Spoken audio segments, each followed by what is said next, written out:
What is going on, everybody? Welcome back to the channel. Aftersound here, bringing you Splinterlands content daily. We also stream over on Twitch at This Is Aftersound, so come by and say hello. All right, we have our usual 5 biggest takeaways from this week's Town Hall on March 30th. Now, once again, just want to remind you all that this is not a summary. There's some other fantastic content creators that you should go check out and support who put together summaries. And what we're looking at right now is the Splinterlands official Town Hall summary on the PT for the official Splinterlands team. What I mainly do is put together the 5 things that caught my attention and that I wanted to dig a little bit deeper into for this video. So with Yabba Matt not being there, I mean, there wasn't as much. We'll just say that there wasn't as much as there was last week. So I think that's just going to be the way that it is. Whenever Matt is on, it sounds like it's going to be every 4 weeks or once a month. There's going to be a lot of alpha leaks, a lot of things that we get kind of a sneak peek of. And in the meantime, there's just some little updates and tidbits here there. So we'll just go through those and take it for what it is. So the first one, I hate to start on such a downer note here, but I think we should be expecting some delays.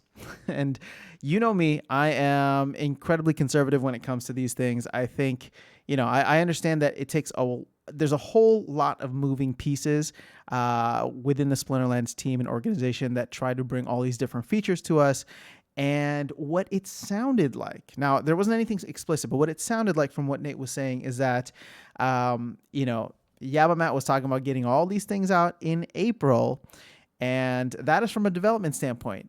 And Nate is coming from the creative standpoint, or like the creative director standpoint. So it sounds like, I don't know, I'm not going to say that there was a miscommunication or, just a disconnect between the two, but it sounds like the goal is to get everything out.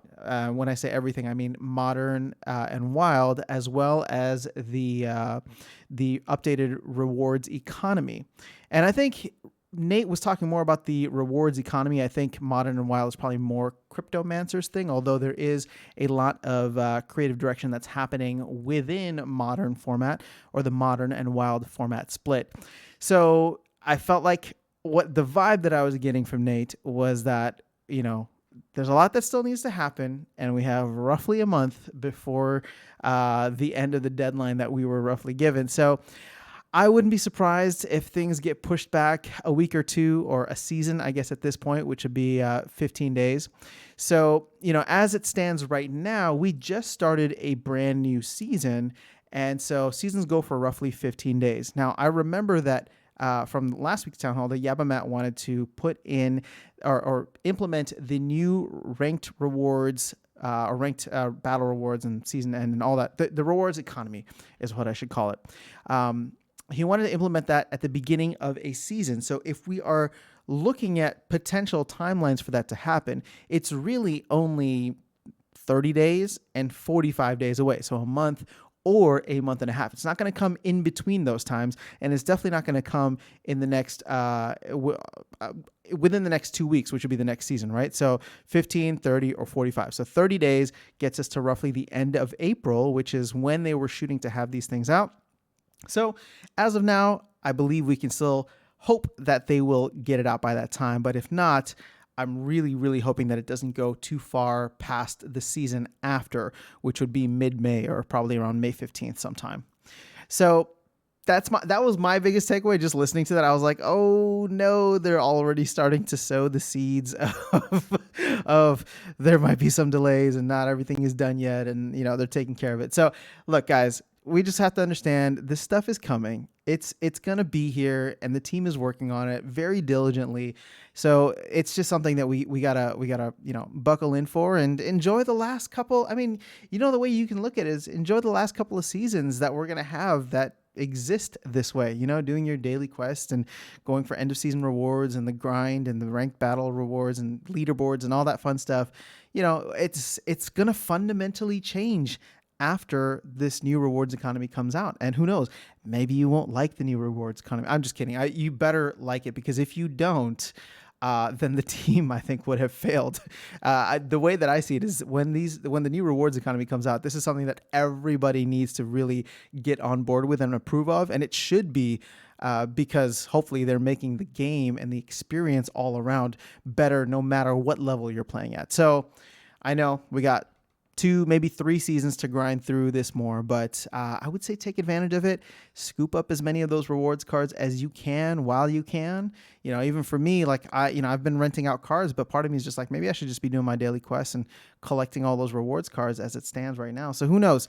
I've had a lot of fun grinding, obviously for champion last season, and I'm excited for modern format, and the way that I'm looking at it now. The way that I was able to be so competitive at the end of last season has me hyped, and I am trying to acquire enough power so that I can play at the higher levels in modern format. But again, if I do want to play in Diamond Plus, that is going to mean I will need a Diamond level deck, and I don't even have a gold maxed gold level deck. So just trying to temper some expectations with that. Like I said, hopefully, hope for the best, but prepare for the worst type of deal. All right, number 2, they have the Stream Team, which is going to be up and running very soon if it is not already. Now, this is going to be a 24/7 thing that's run from different accounts, but essentially I believe it's going to be happening on Twitch, where there is going to be 24/7 coverage of Splinterlands, which means that if you go into the Splinterlands category on Twitch, there should always theoretically be someone streaming. And I don't know if that's the case right now. Splinterlands is obviously still a small enough game that sometimes when I go in there, there's only 1, maybe 2 people. And again, that could be enough, but that also means that there are maybe times when nobody is streaming. So the fact that somebody will always be there, and combined with the focus on esports and Weirdbeard and really, really bringing it to Twitch. Obviously, when I think it was last weekend when they had the tournament that they were running and got a lot of eyes on Splinterlands and what was happening within that tournament, it'll just be good from an esports, from a content marketing perspective, to have a ton of, or not a ton, but 24/7 coverage, people playing, and at least somebody always there. And hopefully these streamers are the type of streamers who will be, engaging with their audience and helpful, and, answering questions and just talking about the game, which is essentially what I do. I mean, there are so many times that you've seen me here on YouTube, or if you come by on Twitch, where like my deck is rented out, but I will be on the stream for like 2 hours just chatting with you guys about the economy of the game, the different strategies here and there. And I think that is something that is very valuable to the community. And so it's great that they're going to have this up and running 24/7. And I'm excited for it. And more content, the better. All right, number 3. This ended up being a little bit of a nothing burger. I was curious to hear what the team's response would be to the Axie Infinity hack. And if you guys missed it, there was a hack not on Axie Infinity, but on the layer 2 that Axie Infinity runs on, the Ronin network, I believe, and the Ronin bridge specifically, where something like $600+ million was stolen. And I actually need to follow up and see where things are at for that, because I'm hoping it gets resolved in a very positive way for that community. But I was curious to hear what the team's response would be, specifically Agrod's response would be. And it doesn't, it was something like, I mean, he was obviously very sympathetic to the Axie Infinity team, and I believe he knows them personally and is hoping that they're able to get it fixed. But in terms of what that means for Splinterlands, outside of like double checking your locks, right? Your digital locks and everything, there's nothing else you can really do. These types of things are going to happen, unfortunately. And this is not what Agrod said, but the way that I'm thinking about it, like, and when I say they're going to happen, you are going to have bad actors in the space no matter what. So people who will try to exploit any situation and do something very unsavory. And the thing is, at the end of the day, all you can do is just try to make sure that you are as prepared as possible to block any of those attempts. And if they do get through in any way, then hopefully you have some way of mitigating whatever it is that they can exploit. So I was looking forward to seeing what the response was. It was kind of exactly what it needed to be. There was nothing special there, but I did want to address it, as it was something that I was looking forward to. And, it is what it is in the most unfortunate way. Okay, number 4. The new rewards cards will launch with the rewards update. Now, I think we already had an inkling that this was going to be the case, but it sounds like this is going to happen exactly at the same time. So we knew that new rewards cards were coming. We knew that there was a rewards economy or rewards economy update that was coming. It sounds like those will be happening at the same time, and that also means, once again, that the rewards chest that you'll be getting will be filled with new cards starting potentially at the end of next month, potentially in 30 days. No, I'm sorry, not 30 days. No, yeah, exactly 30 days, because the new daily quest would begin on day 31, I suppose. But again, if there are any delays, then that may not happen soon. But I'm excited for these new cards. This is something that I think is really going to shake things up again. Everybody's waiting for the legendary summoner to offer, or the legendary summoners, I should say, to offer some kind of meta change and game rebalancing. And then we're waiting for Rift Watchers as something that, a little bit further out, that will come and obviously shake things up once again. But anytime new cards are added, it can definitely change the meta. It can strengthen certain cards. It can negate other cards, and we have no idea what's coming. So it sounds like there's going to be about 10 cards that are planned to come through, at least from the last update that we heard. And just thinking through that, that's more than enough to really change the meta of the game, and hopefully make things more competitive for a lot of the newer players who are still getting in and can start winning and buying these cards as soon as they are out and available. But I know that I'm excited for it, and I will be covering it as soon as we get any kind of leaks on the stats. Okay, last one, number 5, the land market details. Now, this has me thinking a little bit more deeply about what is going to happen with land. Now, we know that land is coming out, and the first phase of this is going to be the reveal of your land plot, right? So you will see exactly what your land plot is, what it can do, and and all that. Now, we won't actually be able to do anything with it yet, but you will be able to know what kind of land it is, what rarity, what resources it has, if it's occupied or not.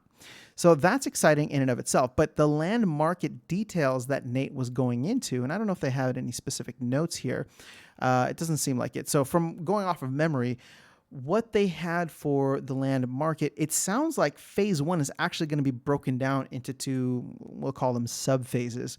And the first of which is going to be, you will be able to reveal the location of your land plot, right? So, and I forgot the terms that he was using. It's almost like you get like the deed or something, or you can claim the deed. You trade in whatever claim you have, and then you get the deed, and that tells you where your land plot is. You can see where it is on the map, but you don't know what kind of land it is. You don't know what resources it has. You don't know what rarity it is.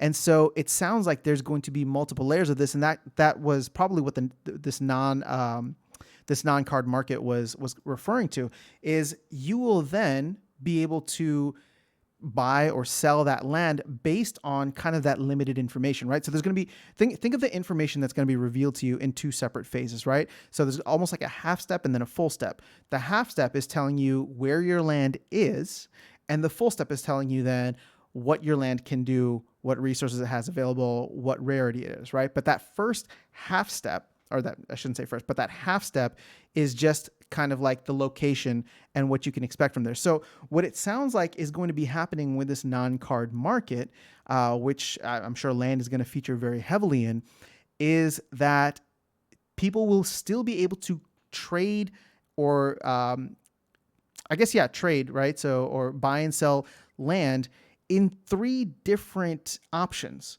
The first being what we have right now, where you are just trading a claim to a plot, which is what we're all essentially doing if you're buying and selling on Hive Engine right now. The second of which will be that half step where it's just like, okay, I revealed where my land plot is going to be. Now, based on that, maybe the value goes up or down, and if I want to sell it before opening it, then I can do that, right? Like I can put it on the market, or somebody can look at it and buy it on the market.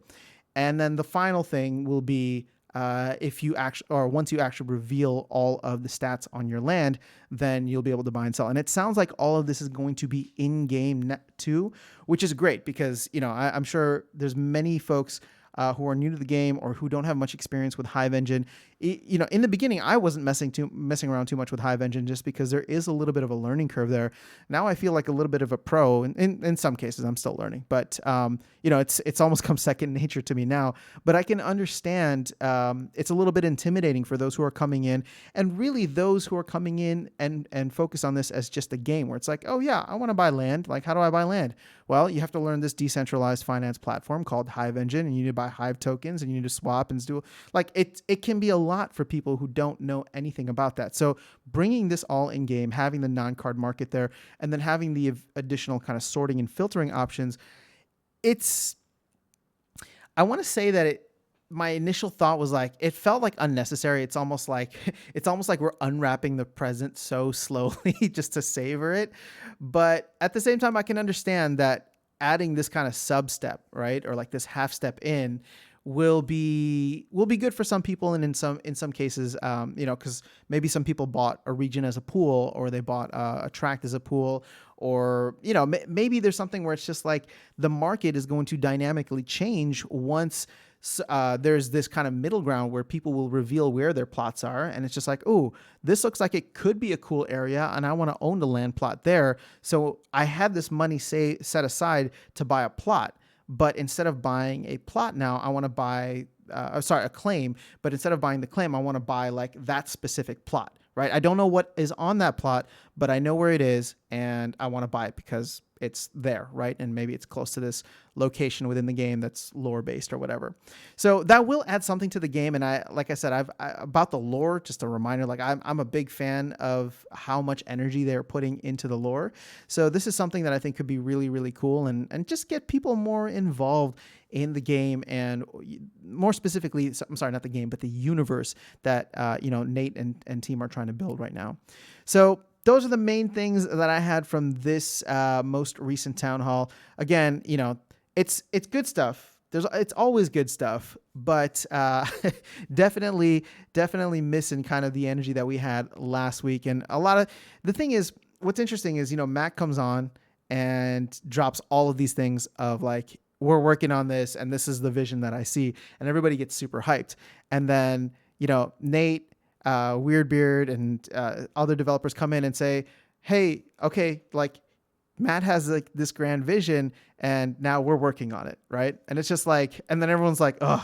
But really, like, these are the guys that are bringing us everything. So let's make sure that we're giving some kudos where it's necessary. So we appreciate it. We appreciate the updates no matter what it is. And I'm just happy that these town halls continue to happen on a weekly basis rather than them pushing it to like bi-weekly or monthly. Like, it's a nice time for the community to come together and just get hyped about whatever's happening, whether it's big or small. So that is all I have. I would actually love to hear what you guys had as maybe your biggest takeaway or two from the most recent town hall, and then we can continue that discussion in the comments below. So have an amazing rest of your day. I will catch you all in the next video, and I will see you around the game. Take care.